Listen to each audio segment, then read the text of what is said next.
Welcome to another episode of Live with Karthik. இந்த episode எப்படி இருக்க போதுன்னு நான் முன்னாடியே சொல்லிடுறேன். ஏன் அப்படின்னு பார்த்தீங்கன்னா, இது வந்து ஒரு ஃபன்னான எபிசோடோ இல்லை வந்து நிறைய பேர் இருக்கக்கூடிய எபிசோடோ கிடையாது. நான் மட்டும் இருக்க போகிறேன். அண்ட் என்னோடய லைஃப் ஜேர்னி பற்றி இருக்க போகுது, எஸ்பெஷலி என்னோடய ஒர்க் ஜேர்னி பற்றி இருக்க போகுது இந்த எபிசோட்.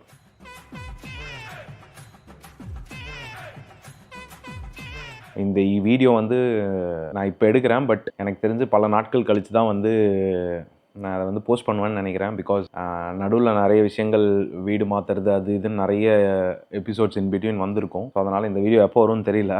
பட் இருந்தாலும் வந்து ஐ wanted to record this memory. Because லைஃப்பில் வந்து எல்லாருக்குமே வந்து வேலைன்றது எவ்வளோ முக்கியமான ஒரு விஷயன்றது வந்து காலேஜ் முடிச்சுட்டு அந்த ஒரு ரியாலிட்டி ஸ்ட்ரைக் வரும்போது தான் நமக்கு தெரியும். ஸ்கூலிங்காக இருக்கட்டும் சரி, காலேஜாக இருக்கட்டும் சரி, நம்ம வந்து ஒரே ஒரு விஷயத்தை நினச்சி மட்டும்தான் வந்து லைஃப் ஃபுல்லாக ஓடி இருப்போம். என்னென்னா, ஒரு வேலைக்கு போயிட்டால் வாழ்க்கையில் இருக்க எல்லா பிரச்சனையுமே சரியாயிரும் அப்படின்ட்டு. அண்ட் அதுதான் என் வாழ்க்கையில் நடந்த ஒரு முக்கியமான, எப்படி சொல்கிறது, அது ரொம்ப ஒரு பெரிய உண்மையான ஒரு விஷயம். ஸோ அதனாலேயே வந்து நான் என்னோடய விளாக்ஸ்லாம் பார்த்துருப்பீங்க. நான் வந்து ஆஃபீஸில் உட்காந்தோ இல்லை வந்து ஒர்க் ரிலேட்டடாக வந்து எப்படி சொல்கிறது, ஆஃபீஸ்க்குள்ளே ஷூட் பண்ணுறதோ இல்லை வந்து பெருசாக வந்து எந்த ஒரு வீடியோவுமே இது வரையும் போஸ்ட் பண்ணியிருக்க மாட்டேன். ஏன் அப்படின்னு பார்த்தீங்கன்னா, இது என்னோட பேஷன், விச் இஸ் விளாக் எடுக்கிறதா இருக்கட்டும் சரி, என்னோட மெமரியை வந்து என்னோடய லைஃப் ஜேர்னியை டாக்குமெண்ட் பண்ணுறது. பட் ஒர்க் விஷயம் அப்படின்னும் போது இது வரையும் என்னோடய ஒர்க்கையும் இதையும் வந்து நான் மிக்ஸ் பண்ணதில்லை. பட் ஆனால் இந்த ஆஃபீஸ்லேருந்து கிளம்பும்போது I wanted to make at least ஒரு வீடியோவாவது இருக்கணும்னு தோணுச்சு. அதனாலே வந்து இந்த ஒரு வீடியோவை நான் எடுத்திருந்தேன். பிகாஸ் அது லாஸ்ட் ஒர்க்கிங் டேன்றனால லைஃபே வந்து ஒரு கம்ப்ளீட்டாக ஒரு மாற்றின ஒரு விஷயம் அப்படின்னா என்னை பொறுத்த வரையும் அது ஒர்க் அப்படின்றத வந்து நான் ரொம்ப பெருசாக பிலீவ் பண்ணுவேன். ஏன்னா இந்த ஒரு ஒர்க்கை பேஸ் பண்ணி தான் வந்து என்னோடய கனவு, என்னோடய பல ஆசைகள் எல்லாமே வந்து நிறைவேறுச்சு அப்படின்னு சொல்லுவாங்க. எப்படி வந்து நிறைய பேருக்கு பிஸ்னஸ் பண்ணுறதுக்கு கனவாக இருக்குமோ, அதே மாதிரி 9 to 5 ஒர்க் பண்ணுற நிறைய பேருக்கு வந்து அந்த 9 to 5 வந்து லைஃபையே மாற்றிருக்கும். அதில் வந்து நானும் ரொம்ப முக்கியமான ஒருத்தன். அதனால் வந்து ஒர்க் ரிலேட்டடில் வந்து ஒர்க் விஷயமாக வந்து பெருசாக எதையுமே வந்து ஆஃபீஸ்லேயும் இருக்கட்டும் சரி, எதுலேயுமே வந்து நான் கேப்சர் பண்ணதில்லை. இந்த ரீசன்ட் டேஸில் எப்படி சொல்கிறது, யூஸ்வலாகவே வந்து நான் எப்படின்னா, எப்படா வீக்கெண்ட் வரும், எப்படா வந்து கிரிக்கெட் ஆட போவோம், இல்லை வந்து அந்த 2 நாள் எப்போ வரும்னு வெயிட் பண்ணுற எல்லாரும் மாதிரியும் நானும் வந்து அதை நோக்கி தான் வந்து வாழ்ந்துட்டு இருந்தேன். இப்பயும் வாழ்ந்துட்டுருக்கேன். அப்படி இல்லைன்னு சொன்னால் அது பொய்யா இருக்கும். ஆனால் ரீசெண்ட் டைம்ஸில் வந்து சில டைம் ரொம்ப பெரிய ரியாலிட்டி என்ன தோணுது அப்படின்னு பார்த்தீங்கன்னா, எனக்கு நிறைய பேர் மெசேஜ் பண்ணுறதா இருக்கட்டும் சரி, நான் நிறைய விஷயங்கள் பார்க்குறதா இருக்கட்டும் சரி, ஒரு சின்ன ஒரு கோட் படித்தேன். அது வந்து ரொம்ப பெருசாக என்னை ஹிட் பண்ணுச்சு. எப்படின்னு பார்த்தீங்கன்னா, நம்ம வாழ்கிற வாழ்க்கை நிறைய பேருக்கு வந்து அது ஒரு மிகப்பெரிய கனவு அப்படின்னுவாங்கல்ல, அந்த மாதிரி ரொம்ப ரொம்ப கிரேட்ஃபுல்லான ஒரு விஷயம் அப்படின்றது வந்து அவங்கவுங்க வேலை கண்டிப்பாக இப்போ இருக்க எல்லாருக்குமே தெரியும். வேலைன்றது அவ்வளோ ஈஸியான ஒரு விஷயமா இருக்கிறது இல்லை. பிகாஸ் வேலை தேடுறதா இருக்கட்டும் சரி, ஜாயின் பண்ணி சஸ்டெயின் ஆகிறதா இருக்கட்டும் சரி, அதுவும் இப்போ இருக்க காம்படிட்டிவ் வேர்ல்டில் அது வந்து ரொம்ப ரொம்ப பெரிய விஷயமா இருக்குது. ஸோ அப்படி இருக்கும்போது சில டைம் நானே வந்து என்னடா இது, வேலைக்கு போகிறோம், வரோம், தூங்குகிறோம், எப்படா வீக்கெண்ட் வரும்னு இப்படி ஒரு வாழ்க்கையை எதிர்பார்த்து வாழ்ந்துட்டுருக்கமேன்னு சில டைம் வந்து எனக்கு, நீ வந்து நல்லா வாழ்கிறடா, அதாவது நல்ல வேலைக்கு போகிறடா, நல்லா எத்தனை பேர் வந்து நம்ம ஐயோ இப்படி இது ஒரு கஷ்டமான வாழ்க்கைன்னு நம்ம நினைக்கிறோம். ஆனால் அது வந்து எவ்வளோ பேருக்கு வந்து ஒரு இதை விட ஒரு கஷ்டமான வாழ்க்கையில் இருந்துட்டு, அதை நான் சொல்ல வர்றது உங்களுக்கு புரியுதான்னு தெரியல. ஏன்னா பிடிச்சிட்டேன், நான் சொல்ல வர்றதை சொல்லிடுறேன். ஏன்னா வந்து மனசுக்குள்ளேயே வச்சுட்டு இருந்தேன்னா ஒரு மாதிரி இருக்கும். நிறைய பேர் வந்து நம்ம வாழ்கிற வாழ்க்கை வந்து கனவாக நினைப்பாங்க. அதாவது நம்ம பார்க்குற வேலை அதெல்லாம் வந்து இப்போ நம்ம வந்து இன்னொரு இடத்துக்கு போகிறோம்னு நினைக்கிறோம்ல, இன்னொருத்தவங்களை பார்த்துச்சா இப்படி வாழ மாட்டோமா அப்படின்ட்டு எல்லாத்துக்கும் அவங்கவுங்க எக்ஸ்பெக்டேஷன் இருக்கும். ஆனால் இப்போவே நம்ம வாழ்ந்துட்டுருக்க வாழ்க்கையே வந்து நிறைய பேருக்கு வந்து ஒரு கனவாக இருக்கும் அப்படின்றத வந்து ஒரு இடத்துல படித்தேன். நிறைய லைஃப் இன்சூரன்ஸும் வந்து எனக்கு காமிச்சிருக்கு. ஸோ அதனால் கடைசி ஒரு 2-3 வாரமாக வந்து ஐ ஃபீல் ஹாப்பி, ரொம்ப கிரேட்ஃபுல். பிகாஸ் இப்போ அந்த வேலையில் இருக்கோம், மாதம் வந்து சம்பளம் வருது. இங்கே துபாயில் நிறைய பேருக்கு வந்து தெரியும், எஃப்எம் ஃபீல்டு வந்து ஃபிசிக்கலி டிமாண்டிங் ஜாபாக இருக்கட்டும் சரி, அதாவது ஃபிசிக்கலி டிமாண்டிங்கான ஒரு ஜாபு.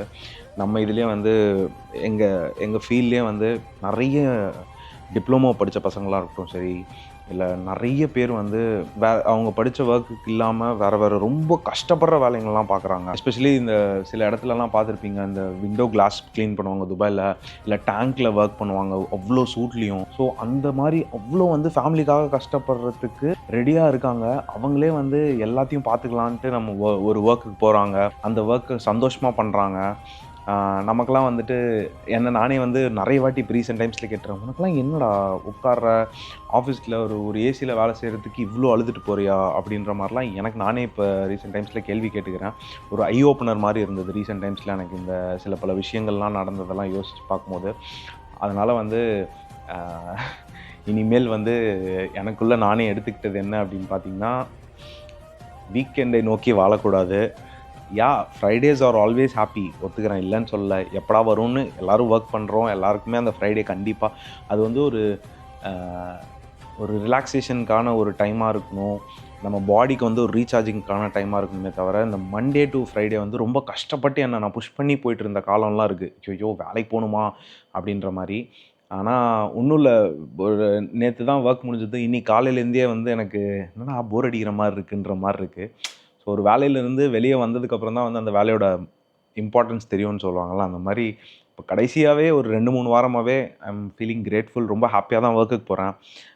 டெய்லியும் சொல்லப்போனால் வந்து ஆஃபீஸ்க்கு போகும்போதெல்லாம் வந்துட்டு தேங்க் காட், எப்படி சொல்கிறது, பெருசாக வந்து கடவுள் நம்பிக்கை இல்லைனாலுமே இப்போலாம் காலையில் எழுந்திரிச்சு கடவுள்கிட்ட போய் தேங்க்ஸ் ஃபார் திஸ், எனக்கு ரொம்ப சந்தோஷமாக இருக்குது, நான் முடிஞ்ச அளவுக்கு என்னோடய பெஸ்ட்டை கொடுப்பேன்ட்டு எனக்கும் நானே சொல்லிக்கிறேன்.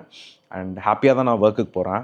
ஒரு மாதிரி மோட்டிவேஷன் சாங்லாம் கேட்டுட்டு பயங்கர ஒரு எனர்ஜெட்டிக்காக தான் போயிட்டுருக்கேன். எதுக்காக சொல்ல வந்தேன் இத்தனையா அப்படின்னு பார்த்தீங்கன்னா, இப்போ நான் ஒர்க் பண்ணிருந்த கம்பெனி என்னன்னு பார்த்தீங்கன்னா தமாக் அப்படின்ற ஒரு கம்பெனி. பிகாஸ் நான் தான் சொல்லியிருக்கேன், ஒர்க்கையும் என் பேஷனையும் மிக்ஸ் பண்ணாமல் வந்து கொண்டு போகணுன்னு நினச்சேன், அதனால தான். பட் ஸ்டில் இப்போ வந்து சின்ஸ் நான் வந்து அந்த கம்பெனிலேருந்து ரிசைன் பண்ணிட்டேன், என்னோடய லாஸ்ட் ஒர்க்கிங் டே முடிஞ்சிருச்சு அப்படின்றனால நான் வந்து ஒரு நல்ல ஒரு துபாயில் ஒரு ஃபேமஸான ஒரு டெவலப்பரில் வந்து நான் கம்யூனிட்டி மேனேஜ்மெண்ட்டில் ஒர்க் பண்ணிருந்தேன். ஐ ஹேட் அ கிரேட் டைம். 2 வருஷம் ரொம்ப சூப்பராக இருந்தது. மேனேஜ்மெண்ட்லாம் பயங்கர சப்போர்ட்டிவாக இருந்தாங்க. But everything has a time அப்படின்ற மாதிரி எனக்கான டைம் அங்கே முடிஞ்சிருச்சு. அண்ட் நான் வந்து பொதுவாகவே நீங்கள் என் ஃபேமிலியில் கேட்டிங்கன்னா என்னை ஓட்டுவாங்க. அதுவும் என் மாப்பிள்ளலாம் கசகசன்னு ஓட்டுவார்.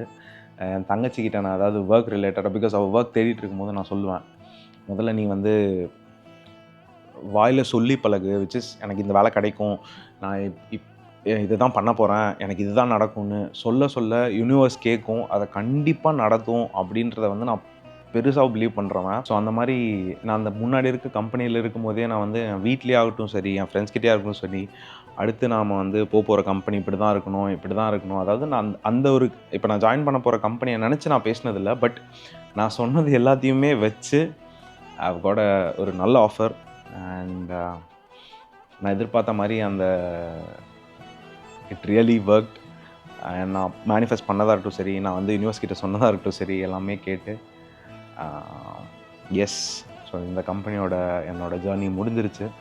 ஐம் ஸோ ஹாப்பி அந்த ஒரு 2 வருஷம் அந்த கம்பெனியில் ஒர்க் பண்ணதுக்கும். அண்ட் இந்த last day was very emotional. Because அந்த எப்படி சொல்கிறது, அந்த ஒரு ரொம்ப டஃப்பான ஒரு கம்பெனிலையும் நம்ம வந்து சில ஃபேஸஸ் தாண்டியிருப்போம். அந்த மாதிரி இந்த கம்பெனிலையும் ரொம்ப டஃப்பான ஒரு 8 months என் லைஃப்பில் இருந்தது.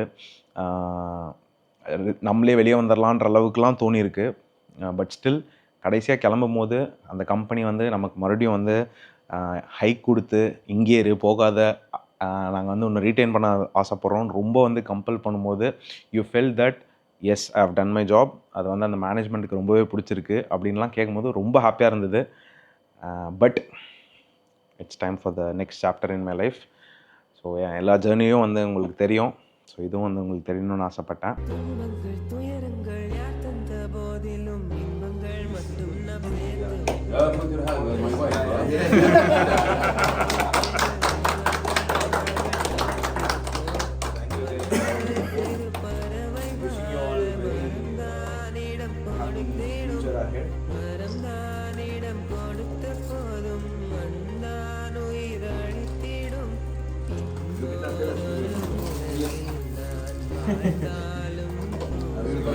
Big developer. Big developer. big or no big development, but he will be a must the must community. Seriously, பின்னாலோ நான் சென்ற பின்னாலோ சொந்தமும் பந்தமும் பேரசல் இந்த குடும்பம் ஒரு கோவில் அதில் நீதானே சாமி இங்க நிலவுகள் பல கோடி ஆனால் நீதானே பூமி